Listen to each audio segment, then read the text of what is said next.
This is your Barbados Today Morning News Update for Tuesday, April 9th, 2019.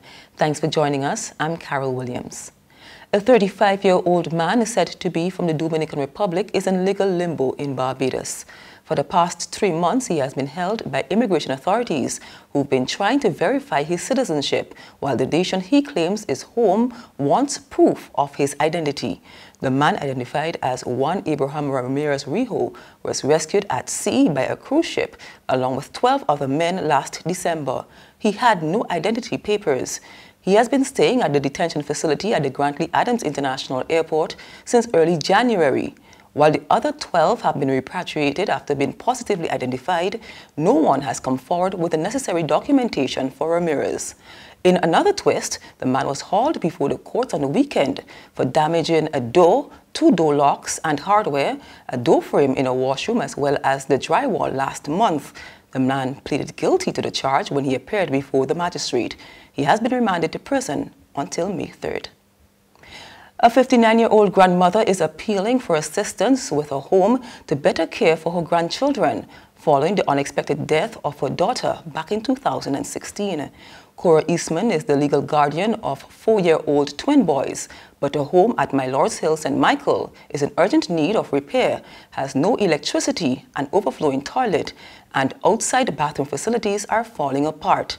Eastman, who's unemployed, was left to care for her 27-year-old daughter's children after she died suddenly from heart failure. Regular know they tell me no, they miss their mommy, they want their mommy, and that hurts. It still hurts. Cause I was here, they say I saw Melissa and them live to see them grow.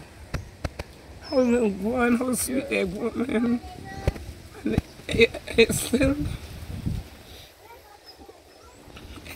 hurts inside.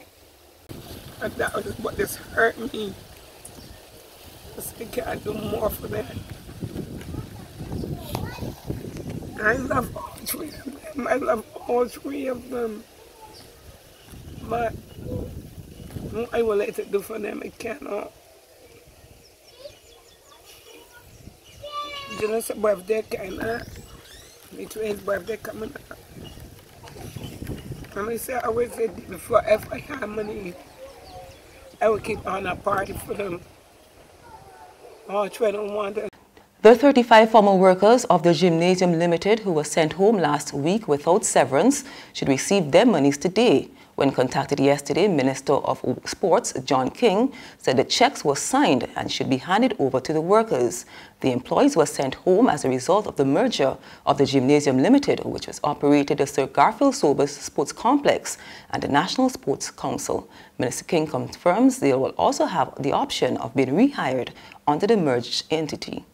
So the way that the process has to be done, because one comes underneath a statutory board, and then the other entity is a government entity. You have to terminate everybody, and then the NCS, the National Sports Council, will reissue contracts to those persons wishing to come back in. 3 of Barbados's law enforcement agencies are in need of a few good men and women, or in this case, more than 300 combined. It was revealed last week that the country is about 50 fire officers short. Minister of Home Affairs Edmund Hinkson is appealing for more people to join the essential services. We need more policemen, about 250. We need more, there's a shortage of prison officers as well, about 40. Shortage of firemen, but the Fire Academy have a consistent program of training people. These are services where people obviously serve their country, our country. So we encourage people to come in and join. These are noble professions. But there's the difficulty. Those 3 areas that I mentioned to you have not experienced retrenchments. An economist is speaking out about the pace of implementation of some of the government's fiscal recovery programs. Jeremy Stephen, a lecturer at the University of the West Indies, Cave Hill, says failure to fix the country's foreign debt problem and fully implement the strategy for sustained fiscal breathing room could spell trouble. They got at best 2 years to really get things moving, to create that digital government in order so that they can cut costs in government. Because wages, it's clear that they don't want to send home as many people as on paper they should. And they're looking at other ways and means to create space, right? And if they're not able to create that space via the same digitization program, which should have happened since last year from what they were talking about in the original Burt plan, you know, if that stretches into 2020, you may have a problem because it would take too long to get that stuff done, right? If they're not getting it done by 2021, 2021, you will have problems. If the global private sector or international private sector sees, well, we have these good tax rates, but, you know, the government has proven that they take a bit longer to restructure, or sorry, to properly restructure the debt of investors, from foreign investors, they're going to not want to invest at least in the government debt. And that, believe it or not, has an effect for those that may want to invest in private interests in Barbados. Another area of concern for The Economist is the government's handling of its sovereign debt to international creditors. If they don't really get that done, especially if they don't settle with these private overseas investors, if they don't settle near term, that has some far-reaching consequences. You know, you don't want to hear that what happened to us, what happened to Argentina in the early 2000s with those investors that they restructured, and they ended up taking Argentina to court, and to this day Argentina has problems borrowing globally, and that's why their economy has been perpetual decline since 2003, 2004. Perpetual. You don't want to have that issue in Barbados where nobody wants to touch you because it seems as if you can't honor an agreement. So the sooner they get that done, the better. You know, I'm not saying that they have to accede to the demands of those investors, but rather just try and push some resolution quickly that is legal and fair. There's regional and international news after this short break.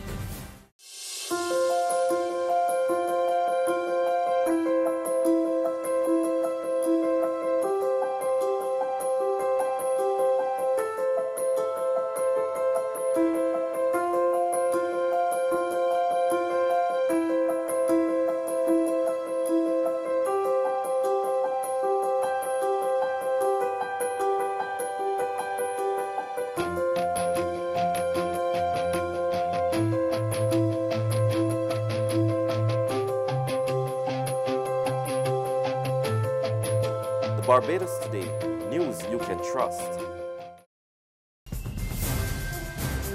In Guyana, a 24-year-old former soldier is on the run after escaping prison on Sunday. His escape came just days after he was sentenced to 4 years in prison on drug-related charges.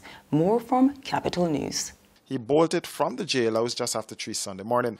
The police, in a release to the media, said the 24-year-old man, who was in Olin Bay 3, scaled the southeastern fence. He was spotted by ranks on duty at the time, who issued a verbal warning for the prisoner to halt, but he refused, and the ranks were forced to discharge several rounds in his direction, which proved to be futile.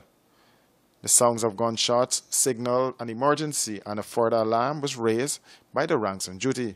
And finally, Sudan's army yesterday deployed troops around its headquarters in Khartoum and blocked several roads leading to the complex, where protesters have massed demanding the president resign. Witnesses say soldiers were putting up barricades in the streets near the compound, where thousands of protesters have been demonstrating, urging the army to back them. More from France 24. To say, but it could be a major turning point for protests in Sudan. Amateur images appear to show some soldiers on the backs of protesters, others firing in the air as they deploy outside the presidential compound in Khartoum. It would mean a first intervention by the military in the protests, something demonstrators have been hoping for months. Unconfirmed reports say soldiers stepped in to protect demonstrators and fired warning shots after the crowd was charged by riot police firing tear gas. Security forces then retreated without firing back. The reports were immediately denied by government sources. The crowd in front of the Military General Command has been cleared completely in a way that resulted in no casualties among all parties. The security apparatus are coherent together and working with positive energy and in harmony. And that's news, but for the very latest, visit our website at www.barbadostoday.bb. You can subscribe to our e-paper, email updates, or like us on Facebook, and sign up for breaking news alerts via WhatsApp. We're also on Izumi Media in bus terminals. as well as screenplay at supermarkets and gas stations near you. You can also hear us on Mix 96.9 FM and Capital Media HD 99.3 FM. I'm Carol Williams. Have a good day.